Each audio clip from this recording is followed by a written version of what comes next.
Okay, let's do a close-up of these EMD F40PHs. These two right here are Bachmann Spectrum locomotives. And I gotta tell you, I'm not real impressed with them. 231 was a unit that I purchased back in '98. It's got very little runtime on it. This unit actually runs fairly well. The second unit was from the estate stuff that I have upstairs, and it doesn't run as well. The couplers have been Mickey Moused, so they're not good. It needs work, lots of work.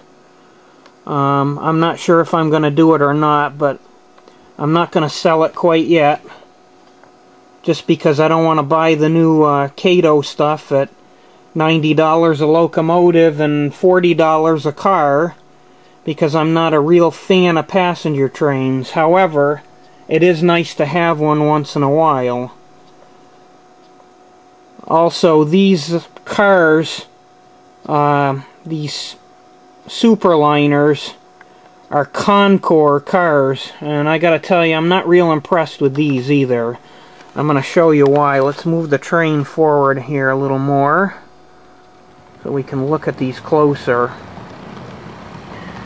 Apparently these factory couplers that came on it, this car was original and has not been modified, but they are junk.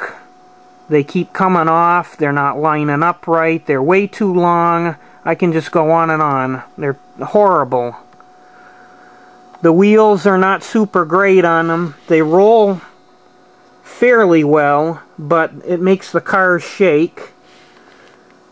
This second unit, or second car rather, the coupler was modified, but again, I mean, look at the differences in coupler heights. They need work. I'm not sure what needs to be done, but they definitely need work. We'll pan down the rest of the train here slow so you can see it. Some of these have been modified. That one, the coupler's good.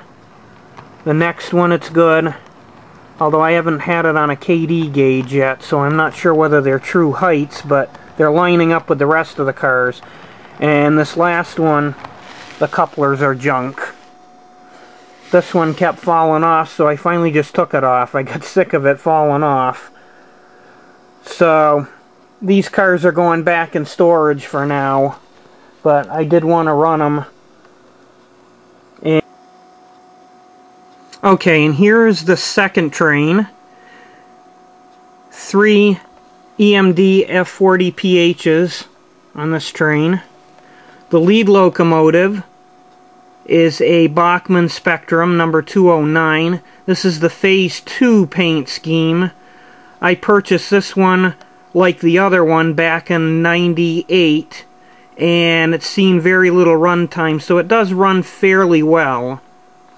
The other two locomotives in the consist are Walther's Trainline, and they're Phase 3 paint schemes. Also, they're a different phase of locomotive than the lead unit. Notice the fuel tank and the compartment boxes, I'm not exactly sure what those are for, are in different locations than on this unit. Now, I haven't looked at any pictures or anything because Amtrak is not really my railroad, so I'm not overly concerned about it and don't pay that much attention to it. But I also noticed something else different. The car body sits higher on these, and I'm not sure if that's correct either. I know in the early 80s, I believe it was, EMD with the 50 series raised the frame slightly. So I'm not sure if that carried over here or whether this is a model an HO scale model problem from the manufacturer, Walthers. I'm not sure. Like I say, I haven't looked at pictures. I know Conrail and Guilford. So anyway, let's move the train ahead and we can look at the passenger cars. These are Athearn Streamline, the regular cars that they've made for years. Phase 3 paint scheme.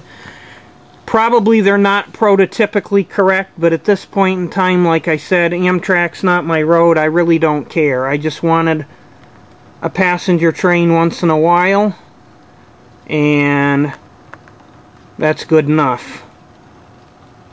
Like I mentioned earlier in the video, these have been stored for several years, and I just decided to take them out. So, 2 Vista domes in the train,